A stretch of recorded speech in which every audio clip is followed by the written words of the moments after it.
Super Mario, Sonic the Hedgehog, Crash Bandicoot, Spyro the Dragon, Pac-Man. Legendary mascot characters of their time that are recognizable to most every gamer alive. And you know who I thought ranked among them back when I was a kid? You know which mascot I thought was a worldwide sensation, sweeping every kid in the early 2000s off their feet?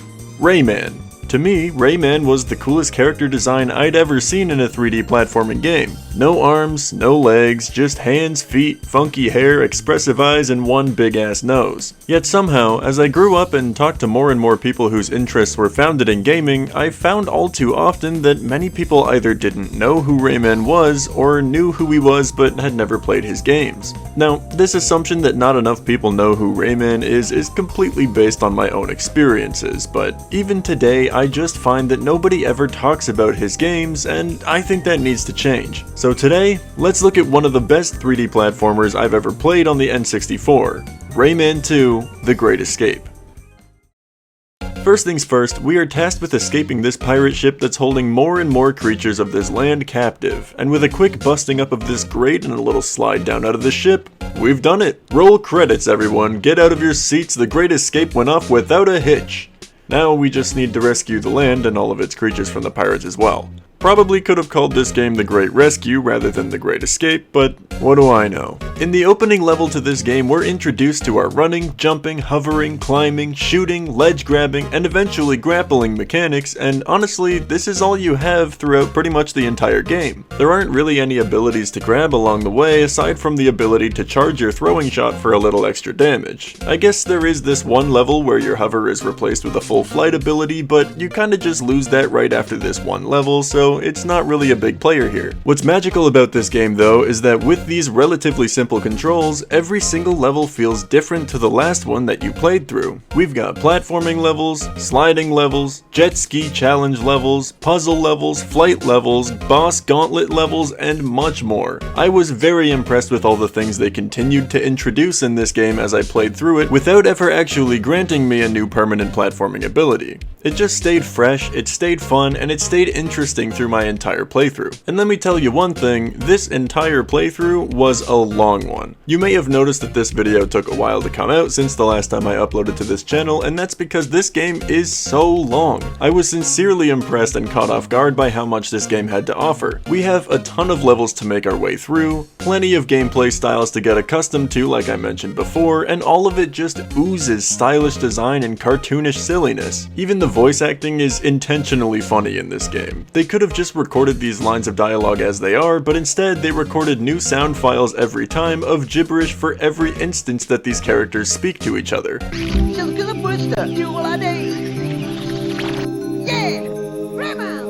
For as long as this game is, it was never boring, and I was never just hoping that I was closing in on the end of it just to get it over with, because I was having a great time the whole time. Well, okay, the YouTuber in me kind of wished it would end sooner so that I could get to work and put this video out already, but I was having fun, so it was totally worth it. One of the craziest parts about this game to me is that in almost every level I had only collected a portion of the available gold lums or breakable cages, and nearly every time I would get this message: bonus level access denied. To think that there is a bonus level tied to every stage in this game is wild, and I most certainly didn't get to visit all of them. I got some here and there, but these lums are often very tricky to catch all of on your first playthrough any given level. But hey, if you're the 100% save file type, you're gonna have even more to play with in this game than the rest of us. The content is just so plentiful here. In terms of how easy or hard this game is, I would put it solidly in the middle. Nothing was too challenging that I got really stuck on it, but plenty of these levels gave me enough trouble that it took a number of tries to get it right. The final boss though,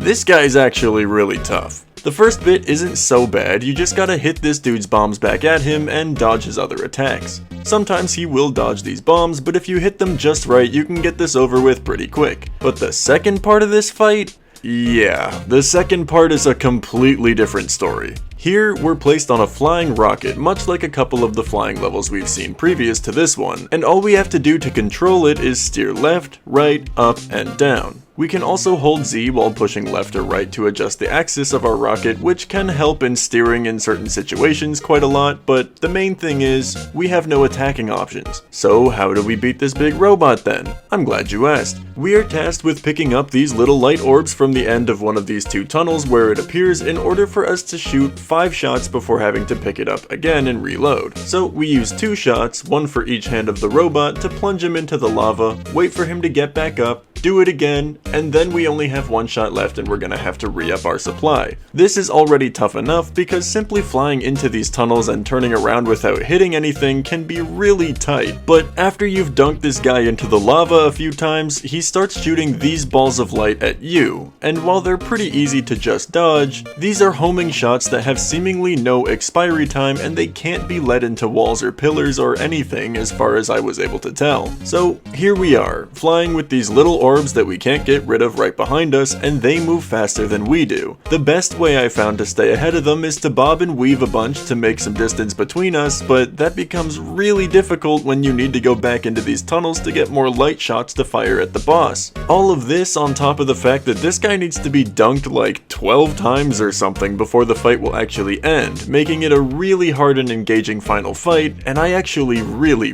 liked it. I think some people would probably find this difficulty spike to be a little taxing or annoying compared to how the rest of the game plays out, but I invited the challenge and it felt really good to finally beat him. This game is just such an amazing one for so many reasons, and I highly recommend you play it if you like 3D platformers, or if you've just never played this game before. Originally, I only had my eye on it because I like Rayman and the N64 cart was green, but it actually turned out to be such an amazing game by the end of it. But again, all of this being so positive begs the question that's been swimming around in my head since I was 7 years old.